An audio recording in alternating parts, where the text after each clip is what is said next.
नमस्कार साथियों, हिंदी नाट्यशाला चैनल पर आप सभी का पुनः हार्दिक अभिनंदन है।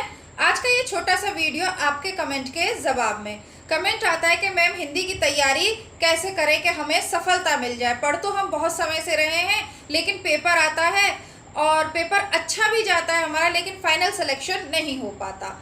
ये आपकी दो बातों पे डिपेंड करता है। दोनों बातें बताऊंगी। सबसे पहले देख लेते हैं, जब हम हिंदी की तैयारी करते हैं, असिस्टेंट प्रोफेसर, नेट, राज्य पात्रता परीक्षाएं जिसे आप सेट कहते हो, विश्वविद्यालय की प्रवेश परीक्षाएं हो अथवा टीजीटी पीजीटी, हिंदी को मोटे तौर पर हम 3 से 4 भागों में बांट सकते हैं। पहला हिंदी साहित्य का इतिहास, दूसरा व्याकरण, तीसरा काव्यशास्त्र और चौथा भाषा विज्ञान।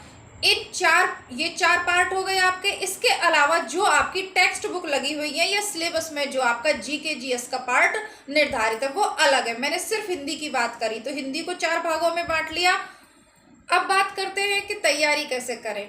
सबसे पहली बात, 2 चीजें हो सकती है। एक तो आप तैयारी को नया प्रारंभ कर रहे हैं, यानी आपने बीए एमए किया है, बीएड किया है, अभी आप फ्रेशर हैं, उतनी बुक्स आपने नहीं पढ़ी और तैयारी प्रारंभ कर रहे हैं। दूसरा यह हो सकता है कि आप लंबे समय से तैयारी कर रहे हैं, लेकिन फिर भी फाइनल आपका सिलेक्शन नहीं हो रहा। दोनों प्रश्नों के उत्तर दूंगी, हालांकि मैं पूर्व के वीडियो में बता चुकी हूं, लेकिन पुनः आपके लिए।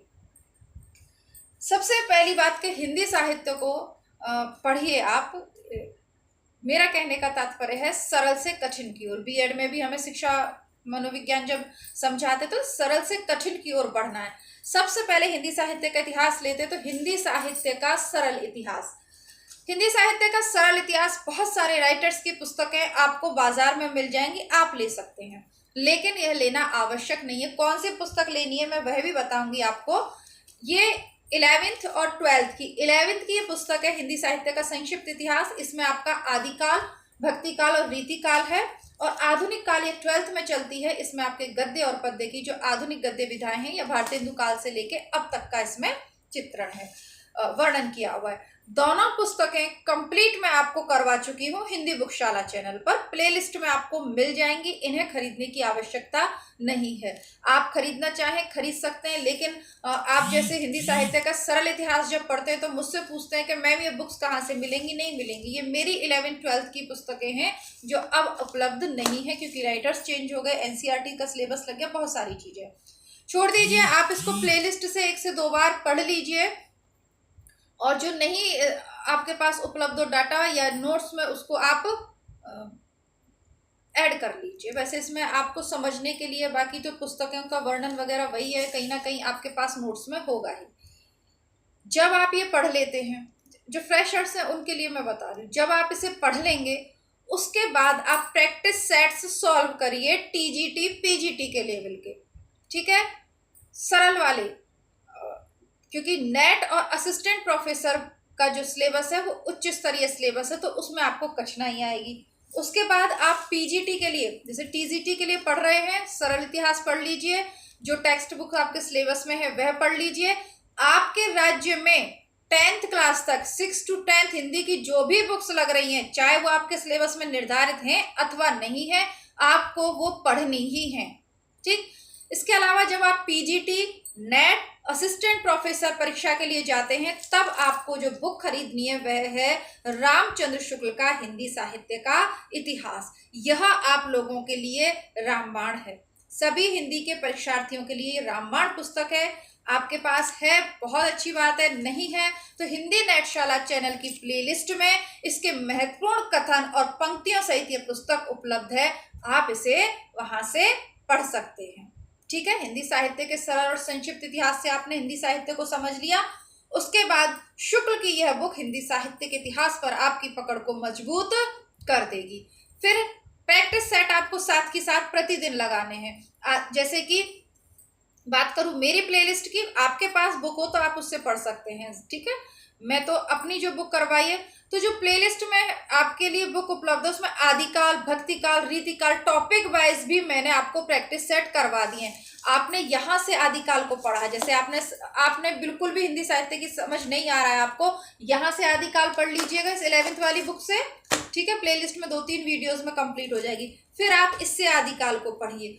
इतना पढ़ने के बाद आदिकाल के प्रैक्टिस सेट लगाइए आप, कि आपको कितना याद आया, कितना समझ में आया, ये आप उससे चेक कर लेंगे।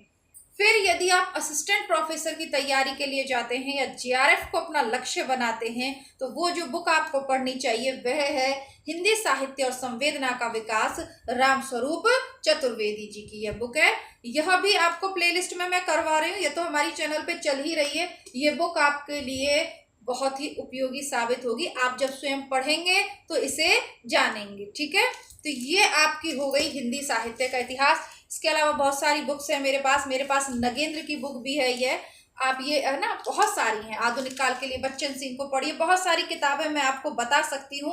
और आप भी बहुत सारे चैनल पे कमेंट करके ये बातें पूछते हैं, बहुत सारे वीडियो उपलब्ध हैं, लेकिन मैं आपको सबसे सरल रास्ता बता रही हूँ। ठीक है, इसके बाद आप व्याकरण के जो टॉपिक लगे हुए हैं उनको किसी भी प्रामाणिक बुक से आप तैयार कर लें।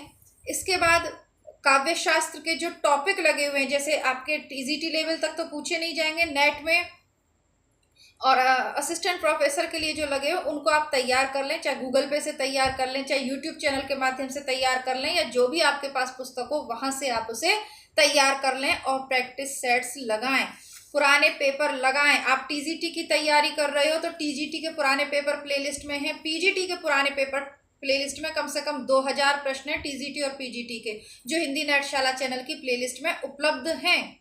इसके अलावा टेस्ट पेपर भी उपलब्ध है आपके, जिन्हें आप मॉडल पेपर कहते हो, पुराने नेट के पेपर भी उपलब्ध हैं और प्रैक्टिस सेट्स भी उपलब्ध हैं। इतना सब कुछ उपलब्ध है, उनको आप नहीं लगाएंगे तो कैसे आपको मालूम चलेगा कि आपकी तैयारी कितनी है। आपने पढ़ा तो 10 किताबें, लेकिन आपको याद कितना है। 10 किताबें मत पढ़िए, एक किताब को 10 बार पढ़ लीजिए। इसके अलावा वन लाइनर के रूप में आप पढ़ना चाहते हैं तो गोविंद पांडे, सरस्वती पांडे की बुक मैंने प्लेलिस्ट में पढ़ाई है, वहां से देख सकते हैं। लेकिन यकीन मानिए, इनको पढ़ने के बाद, बस ये 2-3 किताबें, इनको पढ़ने के बाद और प्रैक्टिस सेट सॉल्व करने के बाद आपको आवश्यकता नहीं रहेगी कुछ अतिरिक्त पढ़ने की। ठीक है।